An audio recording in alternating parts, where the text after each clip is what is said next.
Introduction of comparative education. In this space age, जहाँ पे various countries जो है वो एक दूसरे के साथ इंटरकनेक्टेड हैं, इंटरडिपेंडेंट हैं। दुनिया में कोई एक कंट्री नहीं होगी जो दूसरे के साथ इंटरडिपेंडेंट ना हो या उसका इफेक्ट जो है वो किसी और पे ना पड़ता हो। इसी की वजह से जो एक्टिविटीज, जो मूवमेंट्स एक कंट्री में हो रही होती हैं, उनका इफेक्ट जो है वो दूसरी कंट्री में जरूर पड़ रहा होता है। जिस तरह से आजकल हमें नजर आ रहा है कि जितनी कंट्रीज जो आपस में दुनिया की एक दूसरे से इतनी ज्यादा करीब हुई हैं, इससे पहले हमें कभी इस तरह से नजर नहीं आया था। अगर किसी एक कंट्री में वॉर स्टार्ट हो रही है तो उसका इफेक्ट जो है वो दुनिया के किसी और कोने में जो कंट्री है उस पर उसका जरूर इन्फ्लुएंस पड़ता है, और वो इमीडिएट इन्फ्लुएंस पड़ता है, जिसकी वजह से जो है वो आपकी इकोनॉमी भी जो है डिस्टर्ब होती है, आप सोशली जो है वो इंटरेक्शन आपका डिस्टर्ब होता है, और बहुत सारे फैक्टर्स हैं जिनको आप चेक कर सकते हैं। अगर कहीं पर अर्थक्वेक है, अगर कहीं फ्लड आ गया है, या इस तरह की कोई भी कोई प्रॉब्लम्स आ गई हैं किसी, तो आपका जो आपकी कंट्री का इम्पैक्ट है वो आपके नेबरिंग लैंड पे हर हाल में पड़ता है। आपकी जो अगर किसी आपकी नेबरिंग कंट्री है, अगर उस तरह वहां पे कुछ इस तरह से एक्टिविटीज हुई हैं, कुछ इस तरह से नागहानी आफात आ जाती है, तो उनका इफेक्ट भी जो आपकी कंट्री पे पड़ता है। उसी से एक चीज हमने देखी कि सिमिलरली हम ये भी चेक करते हैं कि एजुकेशनल सिस्टम्स, उनके आइडियाज, एक कंट्री के एजुकेशन सिस्टम के आइडियाज दूसरे एजुकेशन सिस्टम के पे जरूर इन्फ्लुएंस करते हैं। अगर हम एग्जांपल ले लें तो आजकल हमें सुनने में आता है कि फिनलैंड का जो एजुकेशन सिस्टम है वो दुनिया में 100% है। अब उसको हम भी सोचते हैं कि क्यों हमारे एजुकेशन सिस्टम में इस तरह से ऐसी कौन सी चीज है जो हमारे सिस्टम को उतना 100% लिटरेसी रेट नहीं दिलवा पाती। तो जो हम इस तरह की चीजें सोचते हैं, that is your comparative education, where you think about other educational system of the countries. जो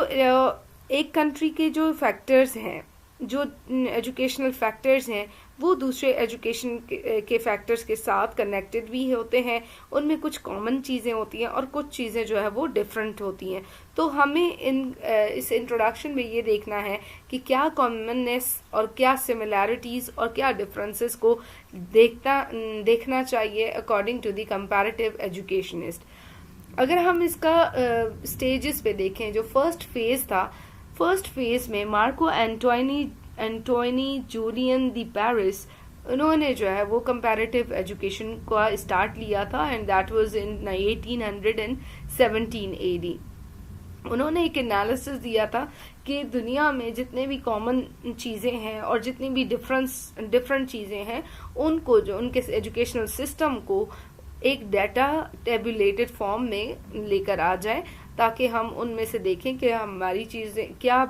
politically, economically, religiously, social conditions of a country को बगैर कंसर्न किए हुए कोई चीज उन्होंने नहीं देखी। उन्होंने कहा कि जस्ट अगर आपने किसी सिस्टम को बेहतर करना है तो आप दूसरे एजुकेशन सिस्टम को ले आए और उनको एक टेबुलर फॉर्म में ले आए, और उनमें से जो अच्छी अच्छी चीजें हैं उनको अडॉप्ट करें और अपने एजुकेशन सिस्टम को जो है वो बेहतर बनाएं। उन्हीं को फर्स्ट जो फेज था उनको सेकंड करते हुए विक्टर कजन ऑफ फ्रांस और हेरेक मेन और Henry Barnard from USA, Matthew Arnold of UK, Sarmiento of Argentina, and इसी तरीके से टॉल्स्टॉय ऑफ रशिया, उन्होंने भी इसी चीज को अप्रूव किया कि ठीक है, इसी तरीके से करना चाहिए कि अगर किसी एक कंट्री का एजुकेशन सिस्टम अच्छा है या उसमें कोई ऐसी चीज है जिनको हम अडॉप्ट कर सकते हैं, वहां पे अगर वो सक्सेसफुल है तो हम उनको एज इट इज अडॉप्ट कर लें अपनी कंट्री में। तो फर्स्ट फेज में जो है उन्होंने किसी चीज को कंसिडर नहीं किया कि कोई इकोनॉमिक कंडीशन को, पॉलिटिकल, सोशल, रिलीजियस कंडीशंस को भी देखा जाए, ताकि हमें पता चल सके कि उनके क्या जो चीजें थी, क्या फैक्टर्स ज्यादा इफेक्ट करते हैं।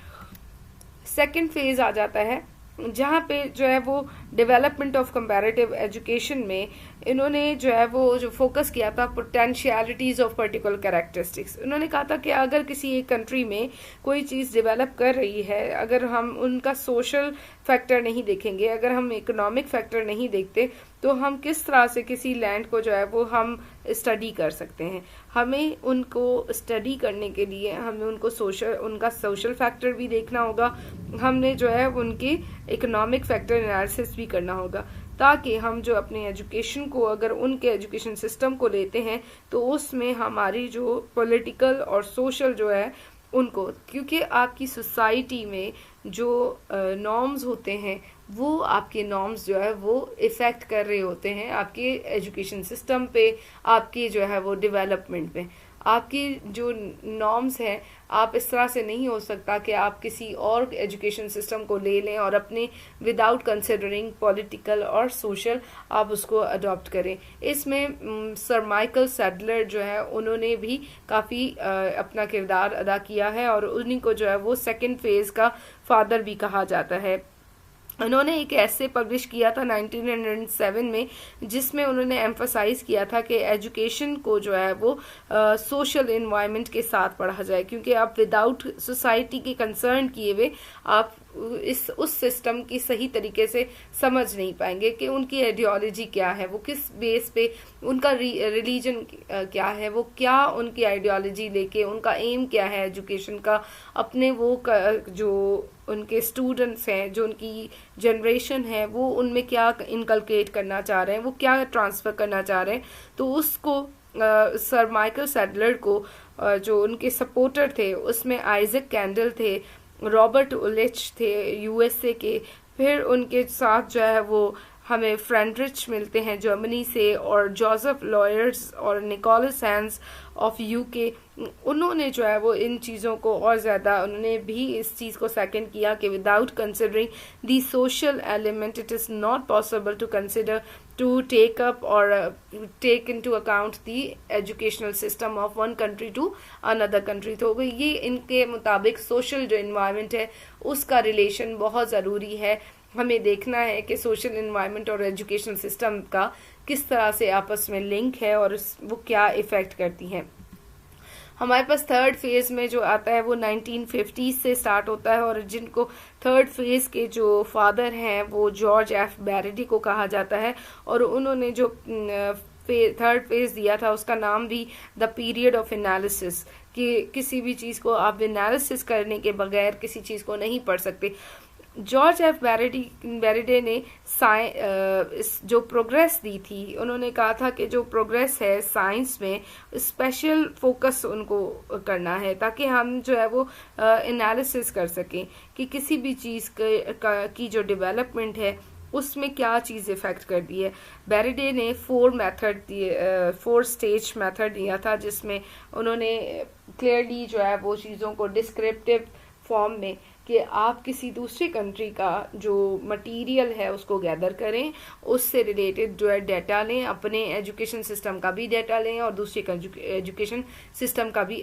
और दो कंट्री का आपस में कंपैरिजन करें। तो जब आप दो एजुकेशन सिस्टम को डिफरेंट आप डाटा कलेक्ट करते हैं और उनकी बाकायदा सोशो इकोनॉमिक, हिस्ट्री और पॉलिटिकल, रिलीजियस, उन सब के हिसाब से आप जब डाटा कलेक्ट कर लिया, उसके बाद उनका जो सेकंड फेज था वो इंटरप्रेटिव स्टेज थी, जिसमें उन्होंने कहा कि आप इंटरप्रेट करते हैं कि जो डाटा आपने कलेक्ट किया, जो एजुकेशन सिस्टम है उसका इकोनॉमिक्स में किस तरह से, उनकी इकोनॉमी का क्या रोल है एजुकेशन में, पॉलिटिक्स का क्या रोल है, सोशियोलॉजी का क्या रोल है, सोशल जो एलिमेंट्स हैं वो सोसाइटी किस तरह से इफ़ेक्ट करती है। उसके बाद उन्होंने रिलीजियस कैरेक्टरिस्टिक्स को भी बहुत ज़्यादा फोकस किया कि किसी भी एजुकेशन सिस्टम को अगर हमने स्टडी करना है या कंपेयर करना है तो उसकी रिलीजियस जो एलिमेंट है उसको भी हमने चेक करना है। साथ साथ उन्होंने हिस्टोरिकल को भी बेस बनाया है कि हिस्ट्री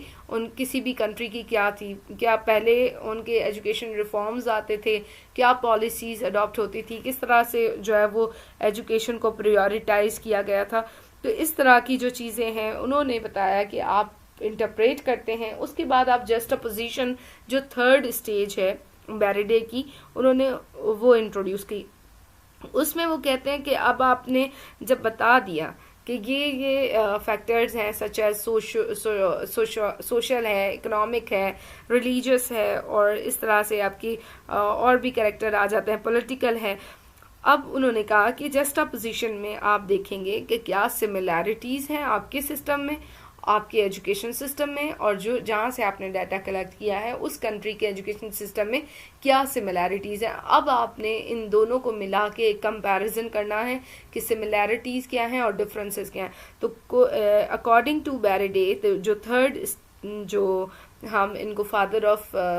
कंपैरेटिव एजुकेशन भी कहते हैं, उनके मुताबिक जो एनालिसिस किए बगैर आप हर एंगल से एनालिसिस करेंगे तभी आप किसी के एजुकेशन सिस्टम को अडॉप्ट कर सकते हैं, तभी आप एजुकेशन सिस्टम को प्रॉपरली पढ़ सकते हैं। सो कंपैरेटिव एजुकेशन की जितने भी आपको जो स्टेजेस बनते हैं उनमें यही चीज़ है कि किस तरह से अपने एजुकेशन को आप बेहतर से बेहतर बना सकते हैं by studying the different countries of education system. आप उनकी जो है वो, लेकिन जो आप कोई भी ब्लाइंडली इमिटेशन नहीं कर सकते। For that you need to go through the into the process of analysis.